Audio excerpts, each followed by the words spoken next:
하시고 그 약속대로 신실하게 응답하신 주님께 감사드립니다. 오늘은 기도에 대한 말씀으로 함께 하나님 말씀 은혜 나누겠습니다. 필립 얀시라는 분이 쓴 기도라는 책에 보시면 이분이 2002년 11월에 러시아를 방문한 이야기를 소개하고 있습니다. 11월에 러시아는 아직도 벌써 얼음이 얼고 오전 9시가 넘어서야 날이 밝아지는 그런 기후를 가지고 있습니다. 아침에 운동을 하러 숙소를 나왔다가 이 필립 얀시 목사님이 얼음길에 넘어져서 길바닥에 얼굴을 처박는 사고를 당하게 되었습니다. 오른쪽 눈 부위가 찢어지고 앞니가 부러지는 큰 사고였습니다.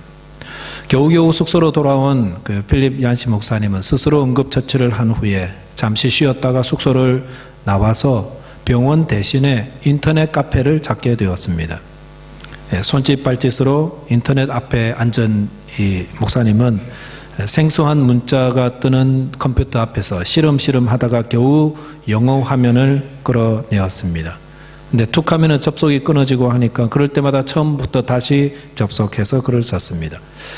이분은 왜 사고를 당했을 때도 병원 대신에 인터넷 앞에 앉은 것입니까? 그것은 기도 후원자와 친구들에게 기도를 부탁하는 편지를 보내기 위함이었다고 하였습니다. 그분이 보낸 그런 내용은 매우 단순합니다. 도움이 필요합니다. 기도해 주세요. 도움이 필요합니다. 기도해 주세요. 그에게는 이 짧은 기도의 요청의 글을 보내는 것이 병원에 가는 것보다 더 시급했다고 하였습니다. 예수를 믿는 사람들은 누구나 어려움 앞에서 기도를 생각할 것입니다. 갑작스럽게 사고를 당했을 때든지 혹은 해결하기 어려운 문제 앞에서 우리는 기도를 하게 됩니다. 그런데 언제부턴가 이 기도가 참 많이 사라진다라는 생각이 듭니다. 통장에 돈을 쌓아놓고 살고 냉장고에 음식 쌓아두고 살아가기 때문인지 몰라도 일용할 양식을 달라는 기도는 많이 들리지 않습니다. 자녀가 다치기라도 하면은 기도 대신에 앰뷸런스를 먼저 부릅니다. 지혜가 필요하면 하나님께 기도로 구하기 전에 인터넷을 먼저 열어서 해결하려고 합니다. 생활이 편리해지고 기술 문명이 발달하면서 기도는 점점 사라져가고 있습니다. 그러나 성도의 삶에 기도만큼 중요한 게 어디 있겠습니까? 기도는 성도의 삶을 능력으로 채우는 시간입니다. 그래서 우리가 기도할 때에 놀라운 기적과 능력을 맛보지 않습니까? 윌리엄 템플턴 대주교께서 이렇게 말씀하셨습니다. 기도하면 우연한 일들이 많이 일어납니다. 그러나 기도하지 않으면 아무 일도 일어나지 않습니다. 기도하면 우연처럼 보이는 일들이 생기고, 근데 기도하지 않으면 아무 일도 일어나지 않는다. 성도들의 삶이 왜 자꾸 무기력해지는 것입니까? 믿지 않는 자들과 믿는 자의 삶이 왜 아무런 차이도 없이 너무 평범해 보이는 것입니까? 기도하지 않기 때문입니다. 기도하면 우연이라고 보이는 그 놀라운 일들이 성도들의 삶에 많이 일어나지만은, 그래서 그 기쁨으로 하나님께 영광 돌릴 수 있지만, 기도하지 않으면은 이게 믿는 사람인지 안 믿는 사람인지 분간할 수 없을 만큼 너무나 평범해져 버립니다. 오늘 주님께서 기도에 대한 교훈을 주고 계십니다. 그래서 이 말씀을 통해서 기도에 대한 교훈과 도전을 받으시고 정말 기도를 통해서 능력 있는 삶을 사시고 또 하나님께 영광 돌리시기를 주님의 이름으로 축원드리겠습니다. 첫 번째로 묵상할 말씀은 기도할 때 능력이 나타난다는 것입니다. 이거 모르는 사람 어디 있겠습니까? 그러나 우리가 다시금 생각해 봅시다. 우리가 정말 기도를 통해서 능력 있는 삶을 살고 있는가? 오늘 본문 말씀은 예수님께서 예루살렘 성에 입성하셔서 길을 가다가 제자들에게 가르치신 기도에 대한 내용입니다. 본문 20절과 21절에 보시면은 그들이 아침에 지나갈 때에 무화과 나무가 뿌리째 마른 것을 보고 베드로가 생각이 나서 여짜오되 랍비여 보소서 저주하신 무화과 나무가 말랐나이다라고 하였습니다. 이 어떤 내용입니까? 본문 앞에 있는 마가복음 11장 12절에 보시면은 이 사건이 있기 그 전날에 예수님께서 지금 동일한 장소에 계셨습니다. 그런데 그곳에 열매 없는 무화과 나무를 보시고 예수님이 저주하신 장면이 기록되어 있습니다. 예수님이 무화과 나무를 저주하실 때 제자들이 그걸 다 봤거든요. 다 들었거든요. 그리고 그 다음날 똑같은 장소에 와 보니까 예수께서 저주하신 그 무화과 나무가 말라 있었다, 죽었다라는 것입니다. 그래서 베드로가 그게 생각나서 이렇게 말합니다. 랍비여 보소서 저주하신 무화과나무가 말랐나이다 라고 하였습니다. 주님께서 무화과나무를 왜 저주하셨는지에 대한 것들은 후에 따로 살펴보고요. 오늘은 주님께서 저주하시자 무화과나무가 말랐다는 사실에 대한 그것을 주님이 어떻게 말씀하시는지를 함께 묵상하려고 합니다. 베드로의 말을 들으신 예수님께서 이 사건에 대해서 어떻게 대답하고 계십니까? 예수님은 하나님의 아들이십니다. 그러므로 어떤 면에서 본다면 이 사건은 하나님의 아들의 능력을 보여주는 사건이다 이렇게 또 볼 수가 있습니다. 예수님이 천지를 창조하신 분이잖아요. 말씀으로. 빛이 있으라 하니까 빛이 생겼잖아요. 저 태양이 어떻게 생겼습니까? 뭐 가스층을 모아서 만든 게 아니죠. 예수님께서 말씀이신 예수 그리스도의 말씀으로 빛이 있으라 하니까 말씀이 생겼습니다. 말씀으로 창조하시고 말씀으로 폐하시는 분이 예수 그리스도이신데, 그러면은 그런 분이 무화과나무를 향해서 평생 동안 열매를 맺지 못할 거다 이렇게 저주하시면은 말라 죽는 게 당연한 거 아니겠습니까? 그런데 주님께서는 이 사건을 그렇게 말씀하지 않으셨습니다. 대신에 주님은 기도에 대한 말씀을 하셨습니다. 즉 나무를 마르게 한 능력은 예수님이 하나님의 아들이어서가 아니라 기도했기 때문이다. 지금 이걸 말씀해 주시는 것입니다. 성도 여러분, 기도에는 능력이 있습니다. 그래서 성경은요, 구약에서 신약까지 통틀어서 기도에 대한 가르침으로 가득 차 있지 않습니까? 왜 자꾸 기도에 대한 말씀을 이렇게 많이 하는 겁니까? 그것은 성도들이 기도를 통해서 능력 있는 삶을 살게 하기 위해서 계속적으로 말씀하시는 것입니다. 주님께서 우리가 능력 있는 삶 살기 원하세요. 기도를 통해서 승리하는 삶을 살기를 원하세요. 그래서 계속해서 기도하라고 하시는 것입니다. 기도해야 성도는 믿음으로 승리하는 삶을 살 수 있다는 것입니다. 요한계시록 2장 3장에 소아시아 7교회 이야기 묵상하고 있지 않습니까? 수요 저녁 예배마다 7교회에 주님께서 주시는 말씀들이 이렇게 좀 다른데 공통적으로 들어가는 말씀이 있습니다. 마지막 부분에, 각 교회들마다 주시는 마지막 부분에 우리 주님께서 늘 이렇게 말씀하세요. 이기는 자에게는, 또 이기는 그에게는. 7교회에 빠짐없이 이 말씀을 주세요. 이기라, 이기라, 이기라 말씀하고 계시는 겁니다. 주님께서 뭘 하시는 겁니까? 모든 교회들에게 이기라 말씀하신다는 것은 저와 여러분들도 마찬가지죠. 이기는 그리스도인 되기를 바라신다는 것입니다. 그래서 어려움 속에서도 고난 속에서도 성도는 이기는 자가 되어야 됩니다. 이긴다는 것이 세상적으로 막 이긴다는 이걸 의미하는 것이 아닙니다. 믿음을 지키고 그리스도인답게 살아가는 것이 이긴다는 것입니다. 핍박이 있고 공고함이 있고 무기력함이 있고 여러 상황들 속에서 성도는 믿음을 지킴으로 이기는 자 되어야 된다는 것입니다. 우리의 주위의 환경들이 우리가 믿음으로 살지 못하도록 계속적으로 자꾸 이렇게 어렵게 만들잖아요. 그리고 악한 마귀도요, 우리의 마음과 우리의 생각과 우리의 주변을 믿음으로 살지 못하도록 패배하게 만들려고 막 이렇게 유혹하고 악으로 공격하고 그러지 않습니까? 그럴 때에 어떻게 그 상황과 그 모든 공격을 이길 수가 있느냐? 어떻게 이긴다고요? 기도를 통해서 이긴다는 것입니다. 기도를 통해서. 근데 이렇게 기도가 중요한데도요, 기도에 대한 가르침을 많이 들어도요, 사람들은 기도하지 않습니다. 기도의 능력, 기도의 유익함, 기도에 대한 필요성 이야기하고 설교하고 가르쳐도 기도하지 않습니다. 그러다가 언제 기도합니까? 자신의 연약함이 드러날 때, 어쩔 수 없이 거대한 문제 앞에 섰을 때에 내 힘으로 아무리 밀어도 문도 안 열리고 아무것도 할 수 없다고 여겨지고 문제는 다 엉망이 되고 엉켜지고 할 때에 그때라야 기도한다는 것입니다. 주님께서 베드로에게 오늘 이 말씀을 통해서 야, 기도하면은 산을 들어서 바다에 넘겨줄 수 있다, 이런 능력 있는 말씀을 하셨는데도 오늘 다음 구절 보세요. 뭐 베드로가 기도했다는 그런 구절이 있는지. 예수님이 겟세마네 동산에 올라가서 기도하시면서 같이 갔던 베드로에게 시험에 들지 않게 깨어 기도하라. 그때 또 기도하라 그랬습니다.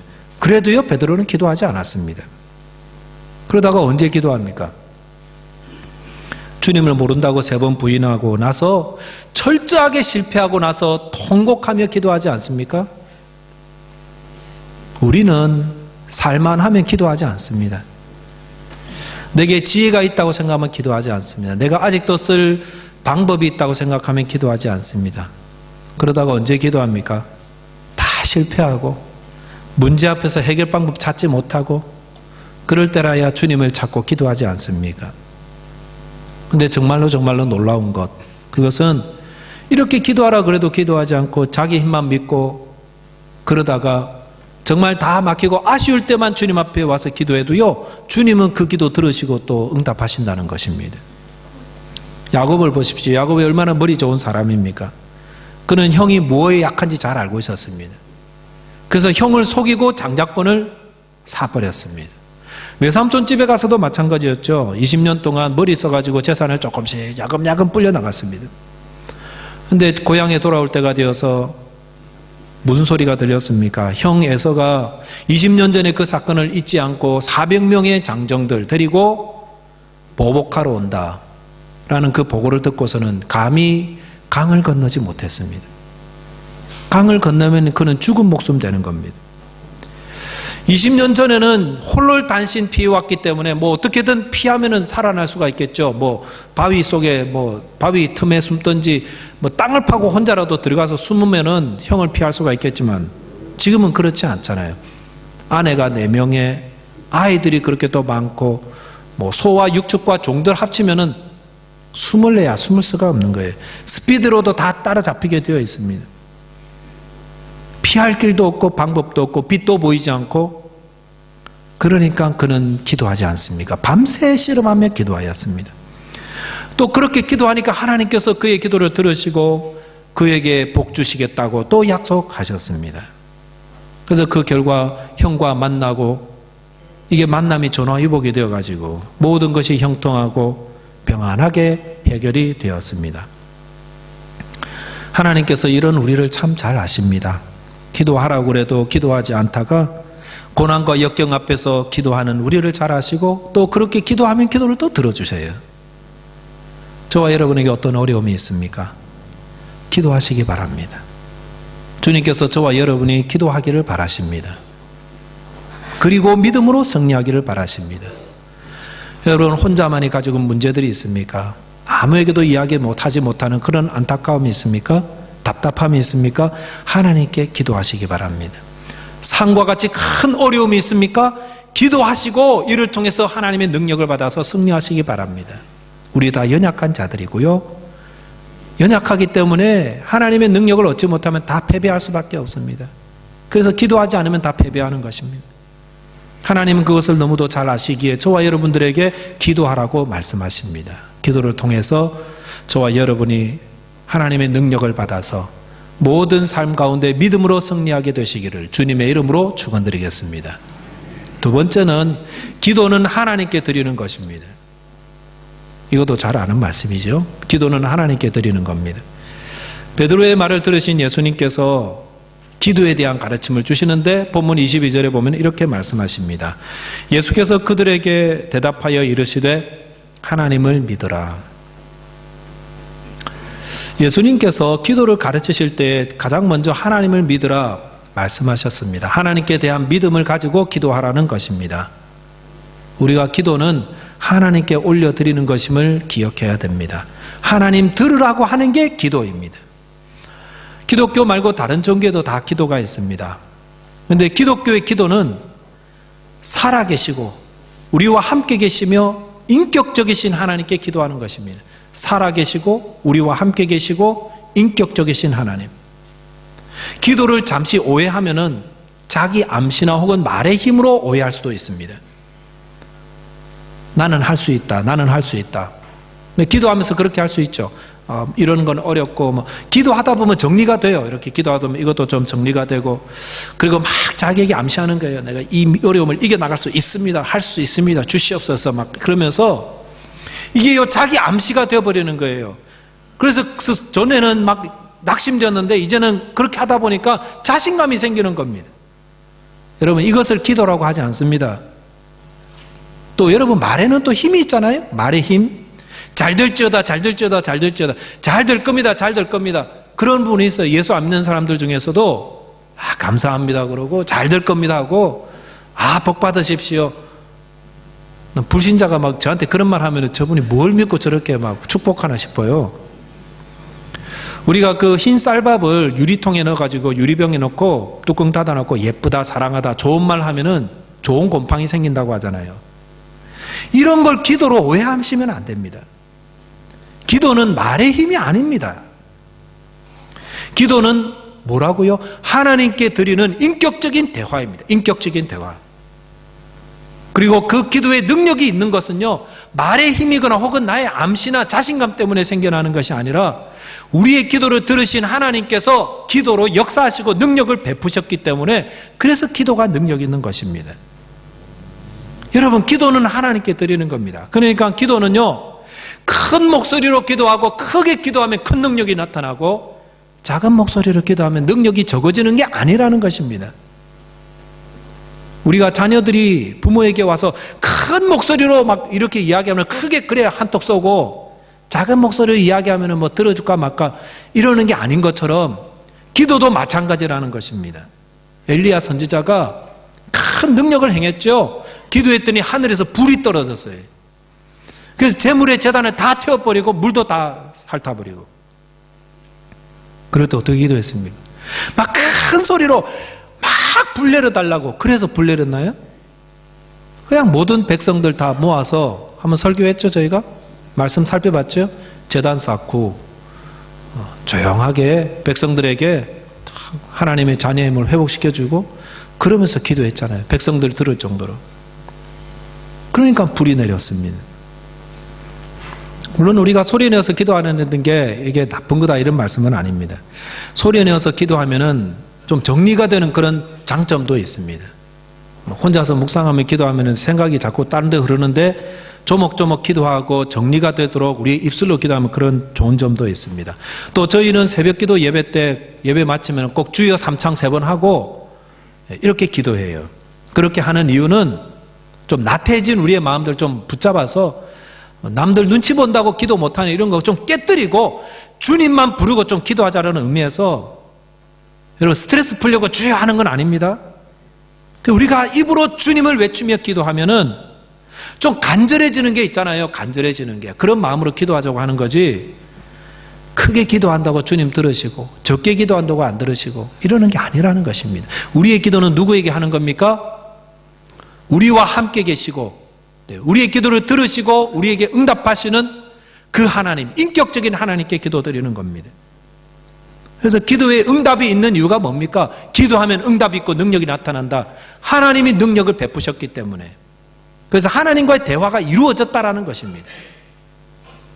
그래서 우리는 기도할 때에 기도를 들으시는 대상이 있다는 것을 절대로 잊어서는 안 됩니다. 그분이 누구입니까? 우리의 기도의 대상은 하나님이시고 그래서 우리는 하나님께 기도하는 것입니다. 그런데 여러분, 우리의 기도를 들으시는 하나님은 어떤 분이십니까? 우리가 기억할 것 한 가지는 그분은 자판기 같은 분이 아니다라는 것입니다. 자판기. 자판기는 동전만 넣으면 언제든지 우리가 원하는 것들을 이렇게 공급해 줍니다. 새 동전을 넣든지 10년 전에 찍힌 동전을 넣든지 똑같습니다. 대통령이 와서 넣든지 거지가 와서 넣든지 다 똑같습니다. 똑같이 작동합니다. 그런데 기도를 이렇게 생각해서는 안 됩니다. 우리는 자판기 같은 하나님께 기도하는 게 아니라는 것입니다. 하나님은 어떤 분이십니까? 인격적인 하나님이라고 하지 않습니까? 인격적이라는 것은 생각이 있고 뜻이 있고 감정이 있고 이런 걸 의미하는 것입니다. 그래서 하나님의 생각과 하나님의 마음이 어떤 건가? 이런 것들을 알고 기도하라는 것입니다. 인격적이라는 거요. 우리 자녀들이 이렇게 자라면서도 이렇게 머리가 커지면은 눈치 보잖아요, 부모님들이. 그래서 오늘 기분 좀 안 좋은 것 같다. 그러면은 이렇게 조심조심 이야기하고 뭐 이런 거 있잖아요. 이게 인격적인 대화죠. 근데 우리가 기계적이 되면은요, 얘야 기분이 나쁘든 말든 상관없이 그냥 가가지고 야 이거 해 저거 해 이런 기계적이에요. 그럼 뭐 부딪히고 다투고 그러는 거 아니겠습니까? 구약 성경에 보시면은 구약 성경의 하나님도 인격적인 하나님이시죠. 하나님께 예배하러 나오는 자들에게 뭐라고 말씀하냐면은 너희가 예배의 자리를 떠난 자리에서는 온갖 불의를 다 저리고 막 사기치고 뭐 거짓말하고 사람들 막 피 흘리고 뭐 자기 욕심을 위해서 막 살다가 그렇게 불의를 저지르다가 하나님 앞에 나올 때만 재물 가지고 와서 예배드리네. 이게 말이 되느냐? 나는 그런 예배 안 받겠다. 너희가 오는 것은 성전 마당만 밟고 가는 거다. 더럽히는 거다. 오지 마라. 이렇게까지 말씀하세요. 왜? 하나님 예배를 싫어해서가 아니죠. 인격적인 하나님께서 우리의 삶을 다 보고 계시는데 세상 사람들 앞에서는 막 불의하게 지내다가 하나님 앞에 와서만 거룩하게 드리는 그것이 너무나 가증스럽다는 것입니다. 그러니까 오지 마라. 그런다고 여러분 주일날 또 빠지시면 안 돼요. 와서 아무튼 여기서 회복되셔야 돼요. 또 더러운 돈들, 도둑질한 돈들 바치지 마라. 그런 돈은 안 받겠다. 왜? 하나님은 인격적인 하나님이세요. 왜 안 받을까요? 왜 그런 말씀하실까요? 하나님은 자판기 같은 기계적인 하나님이 아니라는 것입니다. 자녀들이 서로 다투고 말도 안 하고 그런 적 있지 않습니까? 애들 때만 그런 게 아니라 다 커서도 싸우는 분들이 있더라고요. 그래서 막 장가가고 시집가고 했는데도 형제들끼리 말을 안 하고 원수가 되어 있는 그런 간혹 그런 가정에 보면 참 마음이 아프지요. 근데 옆에서 보는 저희도 가슴이 아픈데 그 부모님은 얼마나 가슴이 아프겠어요. 근데 부모님 생일이라고 케이크 사들고 와서 노래 부르고 축하하고 그러는데 여전히 말도 안 하고 있고, 그러면 그 생일이 부모에게 기쁨이 되겠습니까? 오히려 큰 아픔과 슬픔이 되지요. 왜 생일날 케이크 들고 와서 촛불 켜고 노래 부르고 하면 좋은 일인데 왜 슬프고 안타깝습니까? 왜 그렇죠? 그것은 바로 부모님의 마음이 그게 아니라는 거죠. 부모님의 마음은 뭘 합니까? 뭘 원하시죠? 자녀들끼리 누가 잘했고 못했고, 물론 그런 건 있어요. 좀 얌체인 자녀도 있고 또 한쪽은 또 뭐 늘 당하기만 하고, 그래도요 그 사이에서 좀 우애 있게 지내기를 바라신다는 겁니다. 그게 부모의 마음이죠. 근데 뭐 그 안에서 다툼이 생겼다 해서 서로 원수처럼 지내고 있으면은 그들을 바라보는 부모의 마음은 얼마나 아프시겠습니까? 이게 인격적인 하나님의 모습인 것입니다. 오늘 보십시오. 오늘 기도에 대한 가르침을 주시면서 산을 들어서 바다에 명하면 그렇게 된다, 의심하지 않으면 다 된다라고 하시면서도 25절에 왜 이런 말씀이 있죠? 25절 서서 기도할 때에 아무에게나 혐의가 있거든 용서하라. 그리하여 하늘에 계신 너희 아버지께서도 너희 허물을 사하여 주시리라 하시니라 하였습니다. 왜 주님께서 기도의 능력 이야기하셨다가 그래서 기도는 의심하지 않으면 다 받을 거다, 그 다음에 용서에 대한 기도가 웬 말입니까? 이것은 우리가 기도를 해도 응답받지 않는 것은 용서하지 못하기 때문이 아닌지 돌아보라는 말씀입니다. 능력 있는 기도에는 뭐가 있습니까? 용서가 있습니다. 주님은 우리가 형제의 허물을 용서하기를 바라십니다. 그런데 많은 분들이 용서하지 않습니다. 자기 마음 아프게 한 사람 용서하지 않습니다. 내게 손해를 끼친 사람 용서하지 않습니다. 그러면서도 하나님이 내 기도에 응답해 주시기를 믿고 간절히 기도합니다. 의심하지 않고 말씀 붙들고 기도합니다. 그러면 자판기 안에 계신 하나님께서 덜커덕 기도 응답 주실 것을 바랍니다. 하지만 형제의 허물을 용서하지 않고서는, 오늘 말씀 보십시오. 하나님께서도 우리의 허물을 용서하지 않는다고 하셨으니 그러면 허물의 용서함을 받지 못한 자의 기도가 어떻게 하나님께 상달이 되겠습니까? 이런 분들이 기도하면 성령께서 그분의 마음에 계속해서 무슨 마음 주십니까? 계속해서 주시는 말씀, 어떤 기도를 드리더라도 계속해서 이 말씀 주시오. 형제의 잘못을 용서해라.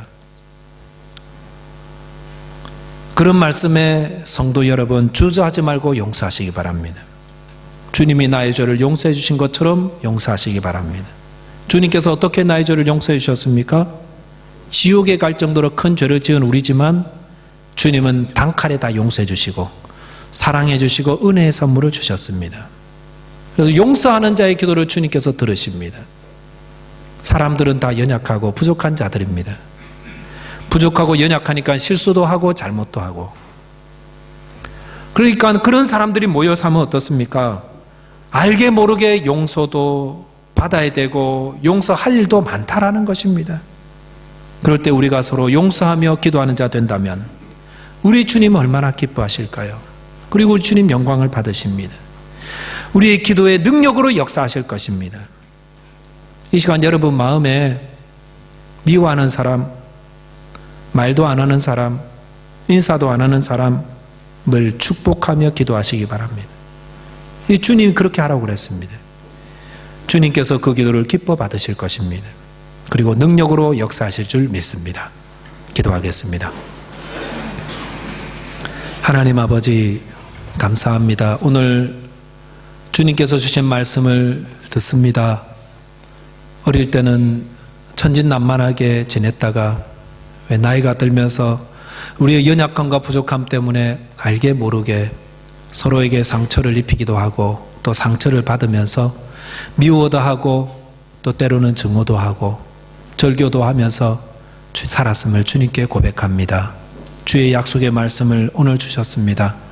다 용서하라고 하신 말씀 기억하면서 우리 주님이 우리를 용서하셨듯이 우리도 형제를 용서할 줄 알고 그것이 가정에 있는 사람이든 가족이든 교회 안의 교인이든 혹은 직장에 일하는 사람이든 그 어떤 사람이든 우리의 마음으로 그를 축복하며 기도하는 자 되게 하시고 용서함으로 하나님 앞에 기도할 때에 놀라운 기도의 역사가 능답의 역사가 우리 성도님들의 삶에 나타나서 이 험악한 세상 속에서 승리하며 살아가는데 부족함이 없도록 모든 성도들 다 기도의 사람, 용서의 사람, 순종의 사람 되게 하여 주옵소서.